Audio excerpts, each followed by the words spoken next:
Hello students, we are going to study history of class 8th and we will begin from first lesson, that is the modern period, मतलब आधुनिक काल. So the only thing that is constant in this world is change. It is the eternal law of nature. Nothing is static in this world where everything including humans is undergoing constant change. There have been revolutionary changes in human life, particularly during the last 300 years. These changes are reflected in our everyday life, including our food, clothing, housing, and transport. History is the study of these changes in society. No two periods are alike in history. It is the study of change. The changes that occur over time constitute the essence of history. तो इस दुनिया में जो एक चीज़ नियत है वो है परिवर्तन. ये प्रकृति का एक नियम है कि परिवर्तन होता ही रहता है. यहाँ पे हमारी दुनिया में कुछ भी नियत नहीं है, ना तो ह्यूमंस ना ही कुछ और. ह्यूमंस भी डेली एक निरंतर परिवर्तन के दौर से गुजर रहे हैं और हमारी ह्यूमन लाइफ में बहुत सारे क्रांतिकारी परिवर्तन आ रहे हैं, खास तौर से पिछले 300 सालों में. ये परिवर्तन हमारे दैनिक जीवन में रिफ्लेक्ट करते हैं, जिसमें से हमारा खाना, पहनावा, रहना, यातायात वगैरह है. जो इतिहास होता है वो इन्हीं चेंजेस के बारे में पढ़ने को हम इतिहास कहते हैं. हमारे इतिहास के कोई भी दो काल एक जैसे नहीं हो सकते. Next, periods in history.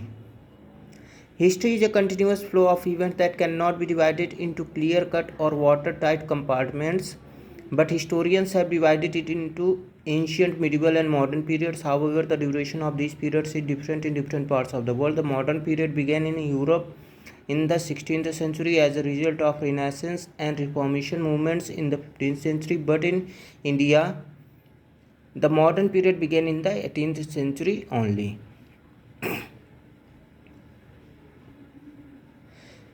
So, इतिहास घटनाओं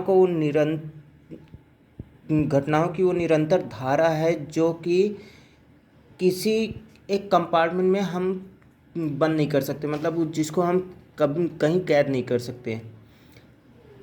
इसलिए हिस्टोरियन से जो इतिहासकार हैं उन्होंने हमारे इतिहास को एंशियंट, प्राचीन, मिडिवल, मध्यकाल और मॉडर्न पीरियड, आधुनिक काल में डिवाइड किया है. हालांकि ये जो ड्यूरेशन है इन कालों का वो दुनिया के अलग अलग हिस्सों में अलग अलग है. जैसे यूरोप में जो आधुनिक काल है वो शुरू हुआ 16वीं शताब्दी के लगभग, और उसी टाइम वहाँ पुनर्जागरण और पुनर्सुधार आंदोलन चले जो 15th सेंचुरी में. उन्हीं की वजह से जो है 16th सेंचुरी में यूरोप में आधुनिक काल शुरू हुआ. लेकिन इंडिया में जो मॉडर्न पीरियड शुरू हुआ वो 18th सेंचुरी यानी 18वीं शताब्दी में शुरू हुआ. An overview of the modern period. After the death of the Aurangzeb, the Mughal Empire disintegrated into a number of autonomous states, and at the same time the British were rising to power. In between, the Marathas were trying to emerge as the political heir of the Mughals, but they fell a victim to their ambitions and were subdued by the British. The 18th century was a period of great political turmoil and economic stagnations in the country. The English and the French were arch rivals in trade as well as in politics. The three Carnatic Wars proved decisive in favor of the English, who completely routed the French.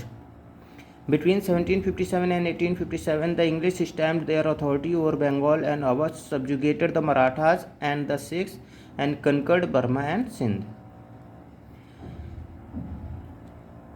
तो औरंगजेब की मृत्यु के बाद जो Mughal empire था वो but गया कई सारे स्वायत्त राज्यों में, और उसी टाइम में जो ब्रिटिशर्स थे वो भी इंडिया में ताकतवर होते जा रहे थे.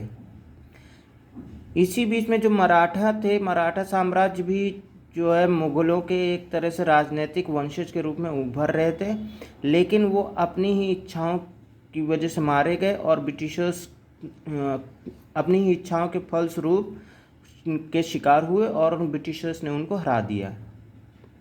जो 18वीं शताब्दी थी वो हमारे देश के पॉलिटिकल और इकोनॉमिक सिचुएशन में बहुत बड़ा मोड़ लेकर के आई।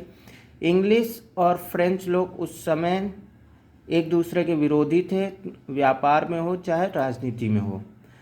तो इसी के नतीजे में 3 कार्नेटिक वॉर्स हुए, जिनमें जो है इंग्लिश या ब्रिटिशर्स को जीत मिली और उन्होंने फ्रांस को यहाँ से भगा दिया।